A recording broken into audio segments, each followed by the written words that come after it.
सभी साथियों को सादर नमस्कार।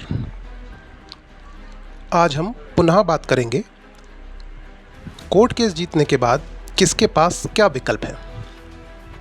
सबसे पहले बात आरक्षित वर्ग अभ्यर्थियों की।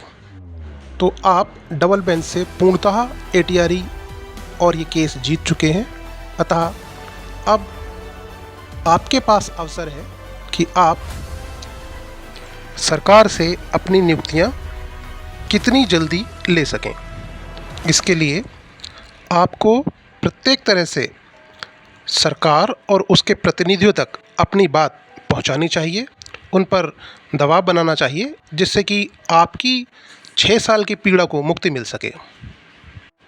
ओबीसी में अब चयनित और अचयनित शब्द का कोई महत्व नहीं रह गया, क्योंकि पूरी लिस्ट ही सिरे से रिवाइज होनी है। जो पहले से नौकरी कर रहे हैं उन्हें किसी प्रकार की कोई भी दिक्कत नहीं है। जिला बदलेगा, स्कूल बदलेगा, नहीं बदलेगा, ये सब अभी भविष्य की गर्त में है, क्योंकि सरकार कम से कम मुसीबतों के साथ इस विकट समस्या से निपटना चाहेगी।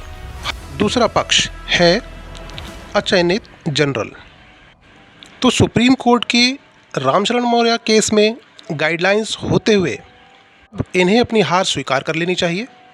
अब इनके पास अधिक विकल्प नहीं बचे हैं, अतः आगे जाना पैसे और समय दोनों की बर्बादी ही होगी। यदि फिर भी ये वर्ग आगे जाता है तो कोर्ट का लंबा समय बर्बाद करने के लिए इनकी याचिका पर पेनल्टी जैसे शब्दों का भी प्रयोग हो सकता है।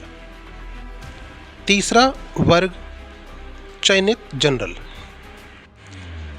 तो इस वर्ग को बहुत ही सावधानी पूर्वक काम लेना चाहिए, क्योंकि पहले तो आपकी सबसे अधिक निर्भरता सरकार पर होनी चाहिए, क्योंकि अभी तक आपको सरकार ने नौकरी से वंचित नहीं किया, और जब तक सरकार आपके हित में खड़ी है, आपके द्वारा खुद कोई भी लिया गया निर्णय स्वयं पैरों पर कुल्हाड़ी मारने के समान होगा।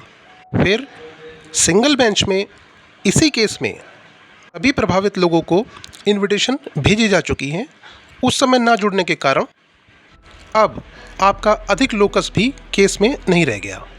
परंतु हाँ, लिस्ट के आने के उपरांत यदि आप स्वयं को किसी भी तरीके से प्रभावित पाते हैं तो आपके लिए सुप्रीम कोर्ट का दरवाज़ा खटखटाने का मार्ग खुला रहेगा। रही बात सरकार की, तो सरकार ने अपना स्टैंड क्लियर कर दिया है कि वो डबल बेंच के आदेश का पालन करेगी और किसी भी चयनित के लिए समायोजन पॉलिसी का प्रयोग करेगी। अतः सभी को अपने विवेकानुसार परिस्थिति को समझकर सर्वोत्तम कदम उठाना चाहिए। धन्यवाद।